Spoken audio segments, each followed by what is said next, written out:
Grandpa and I were married September 17th, 1924. During the next 17 years or so, we had 8 children. I'm going to tell you a little bit about each one of them when they were very small. Elaine, our first, was a happy little sprite, and we used to watch her dance in the dining room floor. There wasn't any furniture in there, and she could dance all over that hardwood floor, and she acted just like a sprite. But she was our reader. She was always satisfied with a book. John.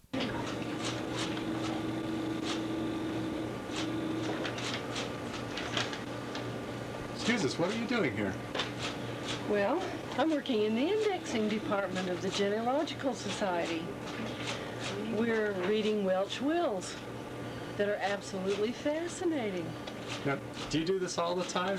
I do it once a week on a volunteer basis. Great. I've been doing it for 9 years, if you can believe it or not. All right. It's really fun. Great. Do you do anything else at the library? Oh yes, I do lots of personal research over in the the Family History Library, and work at the British desk there once a week too. Great. So I have a place I hide my toothbrush because I'm there so much. All right, thanks. Our next was a climber. He climbed everywhere that he shouldn't, a few places he should. But he climbed all around the living room and all the trees outside, and he taught his sister Alice to do the same. But John was always asking what, why, and where. Alice? Here we are on location in Provo, Utah, in the home of John Cannon, the first son of John and Alice Cannon. And we're going to find out a little bit about his childhood. Here, John, what was the most embarrassing moment of your childhood? Oh, the embarrassing moment. At least a embarrassing moment. I remember we went to Miller's. We always had a sort of reunion at Uncle Matt's, Matt Miller. And this time they had a movie camera. And I was young and impressionable and easily embarrassed. In fact, they set out a plate of cookies to get some action for the movie camera. Uh-huh. And there I was, taking cookie after cookie, stuffing it in my pocket. Oh, no. Them taking movies of it. And the next time we met, they showed the movies. I couldn't find a place to hide. Stuff in the pockets with cookies. I was just loading up my pocket. And did everyone see this film? Everybody saw the film. Oh, it was the hit of the evening. They laughed. But I sure could have crawled in the hole. Was a cute little child. She was very friendly.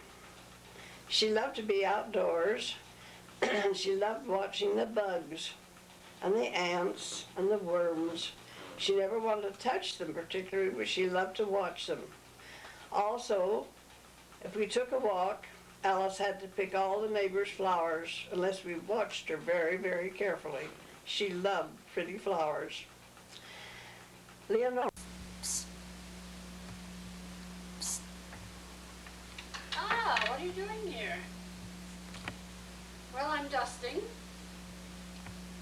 Getting ready for Thanksgiving. I'm usually dusting, getting ready for something. Well, I do just about what I like to do. Because I haven't anything so much I have to do, so I do what I want to do. Flowers. Leonora was next. She was named for my mother. And Leonora was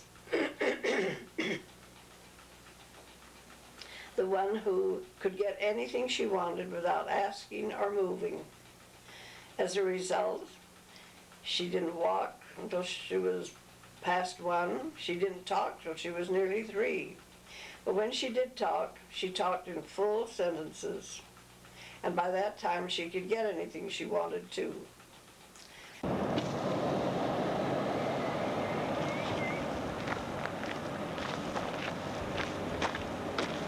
Oh, Brian.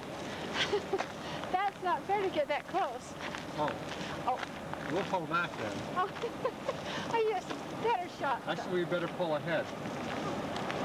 I don't know where Baker is. She may be down there. Go ahead, Mom. Ahead. Go ahead, Mom. Brian, is Mom, this... further ahead. Hey, well, I'm glad we found you out walking this morning. Hey, I'm glad you did too. What, do you do this every day? Yes. Well, nearly. Oh, all right. Well, is this how you spend, how do you spend a regular day? How do I spend a regular day? Yeah. Well, I get up and I walk. And then I go home, Uh-huh. take a bath, and start my work on the computer. All right. All right. Well, we thought we'd ask you a few questions. Ruth came next. And Ruth was our Indian child. She was very dark complexion, had very dark, straight hair. Not at first, it was curly at first. But she also was a reader.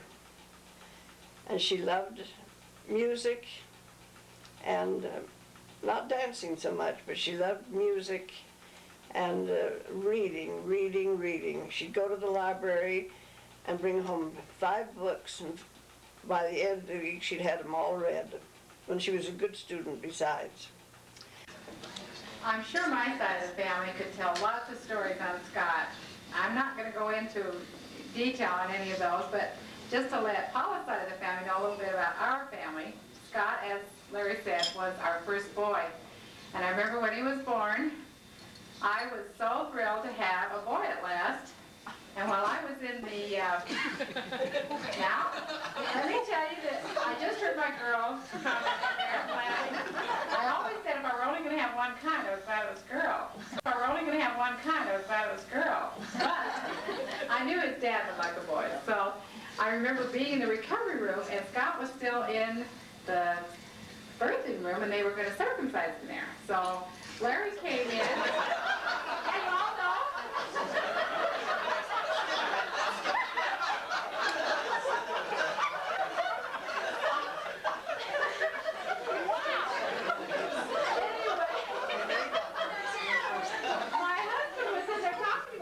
"Are you happy?" And he said, "Sure." And the nurse had told him it was a girl, told him it was a 4th girl. And so I didn't know that, but I said, "Are you happy?" He said, yeah, I'm happy. And right then, Scott, I heard this little cry, and I said, "Do you hear him?" And he said, "Him? They told me it was a girl." So at that point, he found out that he had his first son, and that was a delight to him. Anne was shy. And she was, I guess, overwhelmed with her older brothers and sisters. And one night, having home night, she jumped up on the footstool and started to talk. Of course, she couldn't talk, but we couldn't understand the things she said. But she gave a wonderful performance. She was always bringing home people that I didn't know. And she said, well, they were new in her class. She was very friendly with people that didn't seem to have weren't so popular in school. She was ready to willing and help them. Then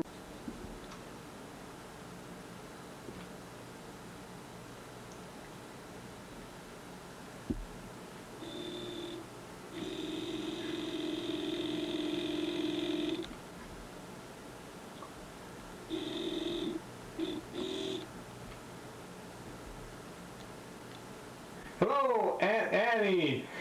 hello, and help them.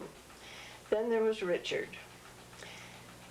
Richard had trouble with eating.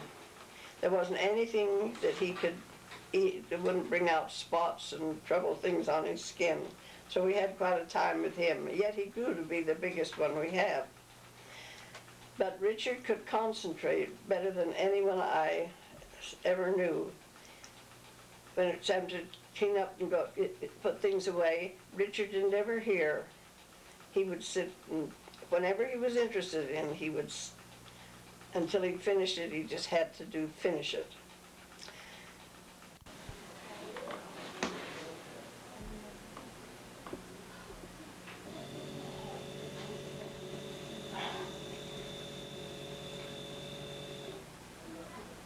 Uncle Rick! Yes, Hello, what are you doing today? I was sleeping. Is this your profession? This is my profession. Sleep as little as possible and earn as much as I can. In other words, I'm the modern day lawyer. Then was Joe, and Joe was our cute little boy that looked like a girl with long eyelashes and beautiful curly hair. And everyone thought he was such a cute little girl, which he hated. But Joe was the prize of the brothers and sisters. They thought he was about the cutest thing going. And so he always made friends, and he was very happy. As a baby, he was happy and cheerful, and they thought that was wonderful. I could keep him quiet in church by giving him money to play with, and he seemed to enjoy that very much.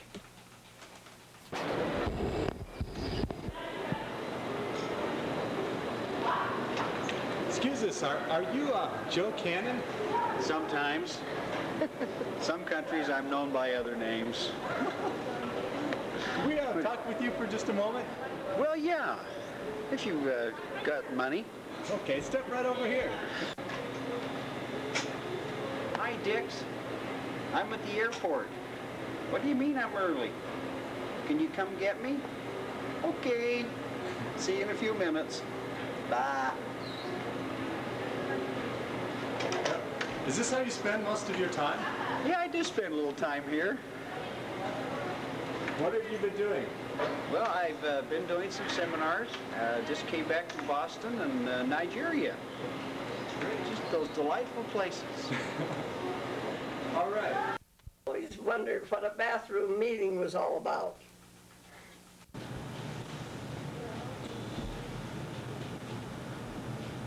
Could you tell us what is a bathroom meeting? Oh, that is a secret. Few questions. Oh, do. We were wondering just what is a bathroom meeting? Oh, my goodness, that's a secret. Let that secret out. It'll have to be for someone else to tell. Oh, we were wondering what you do at a bathroom meeting in the Cannon family. Well, you don't talk about it, for one thing. You just know that it's going to be.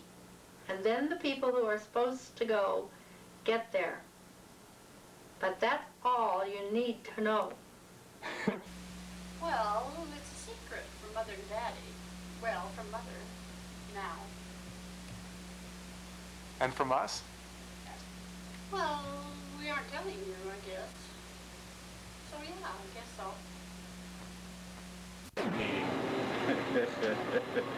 A bathroom meeting is an annual gathering of the Canon membership where they all get together in the bathroom and they decide make major decisions, things to come and events to follow.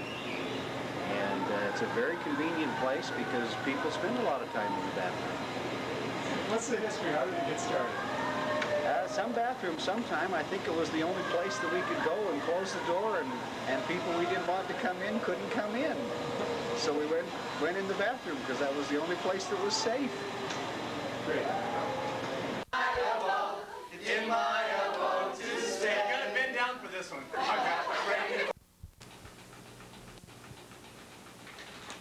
I wonder if Ruth could ever explain the Frankenbutt ceremony. A Frankenbutt. Oh, mother. And we cannot possibly explain that to the rest of the family, what it's about. Other than when we would go up to the cabin, and the boys trying to find something to do, one day they just got all these rocks together, and they cooked them in the fireplace for hours. And then they laid them out in the form of a man, and said his name was Frankenbutt. And then they would go through this long story about Frankenbutt coming to life, and I say I cannot explain it, but over the years many of our family have been invited to various Frankenbutt ceremonies, and I wonder if my children remember of ever quarreling or fighting. Was continually mean because I could tease, and tease was a lot of fun. And but your Aunt Elaine wasn't any fun to tease because she didn't react. But your Aunt Alice was absolutely brilliant. Your Aunt Alice could pull a tantrum that was grand. And I just had to tease her until she'd pull the tantrum. And then, you know, it was usually a grand tantrum. Sit on the floor, yell, stomp, move your feet, your hands. Oh, boy. Maybe we could have her do that for us tonight. Hey, there you go. See, she could do that again. She probably remembers all of those teasing sessions. I'm sure she does. Yeah, and she may come after me with her parasol now. Oh, boy. Oh, boy. I may be sorry. But that was kind of mean. Yeah. All right. How could I forget it? Yes, I remember. It was a stinker. I mean, I must have thought he was, because I do remember sitting, laying down on the ground, this is the cement down at Ayers on the corner, and he was teasing me, and I couldn't stand it, so I went around in a circle on my back, screaming and kicking and yelling to keep him away from me. That's all I can remember. I don't know what he was doing. He used to tease, but that's all right. I got so I could handle him after a while. I could tease him back, I guess. I guess that's why we've been taking opposite sides of questions ever since ever. And I guess that's the outcome of his teasing, is me deciding I had to take him on. Most memorable things that stand out in my mind are just right stand out. Our family home evenings, playing those games. What games? Like Pussy in a Corner and Blind Man's Buff and Hide and Seek and things like that. And then having Daddy make fudge. Oh, I can still smell that. Then the other is Mother reading to us. And Richard Halliburton in the firelight. Oh, I remember those. All right. These boys, Nat Wade was his name? Nat? And Jim Wooten were kind of around our house teasing Alice or whatever. And so, of course, we were just trying to intrigue them. And we threw some water out of a glass out of the window in the dining room. And that got them upset because I think it got one of them. And that baker would get out of the way. So then they got the hose. And we kept throwing water, and they got our hose and started, and we, of course, ran in the house, and they came right in with the hose. And then someone suddenly yelled, "Your mother's down the street!" And they dropped the hose and ran through the house to escape out the back. And one of them, Nat, running through Grandma's bedroom out to the sun porch to get out, fell right down the air conditioner and just hung there with his feet hanging over Daddy's workbench down below. I'm not sure if Mother caught him in that position or not. We were laughing so hard we were wetting our pants. I mean, it's just simply, I don't know what happened to James. He escaped. But we laughed so hard, and the water running in all over from the hose, out in the foyer, and us just laughing so hard, and this poor boy nearly dying from fear of what's going to happen to him. My mother's so angry that she was laughing too because it was pretty funny. As I was coming up the street and left the children alone for a little while, I heard all this screeching and yelling, "Mrs. Cannon's coming! Mrs. Cannon's coming!" And dead silence. I hurried as fast as I could. When I got up here, I saw the 2 hoses running straight in my living room, and silence. No children about whatsoever. Well, I was a bit, I don't know what to say I was. I was so mad I couldn't see straight. And I walked into the bedroom to see if I could find somebody, and I heard a terrible crash and a scream. Now maybe they'll tell you what happened. Tell us, what did you find? No, you've got to tell the story. No. Well, there was a boy stuck in the cold air return between the bedroom and the sun porch. And he had the most terrified, funny expression on his face I'll never forget. Well, in 1 second, I changed from being so mad as hops to laughing my head off. Now, they may have can tell you the rest of the story. That's great, thanks. Great, thanks. What's the nicest thing that someone in your family did for you? They did lots of nice things. They let me grow up. They take me places when nobody wants to take really their little brother, and they took me anyway. They remember my birthday. They remember when I graduate from school. They do very nice things. Lots of nice things.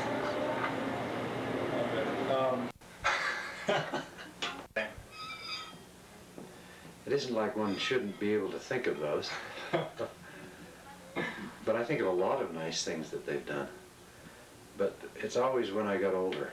I don't remember, except when they used to sing me to sleep. That was really nice when I was young. And when Ruthie would play, "Here Comes an Old Witch with a Stick and a Staff," that's lots of fun, and I think there was a lot of kindness in that. But most of the kind things are after I got older.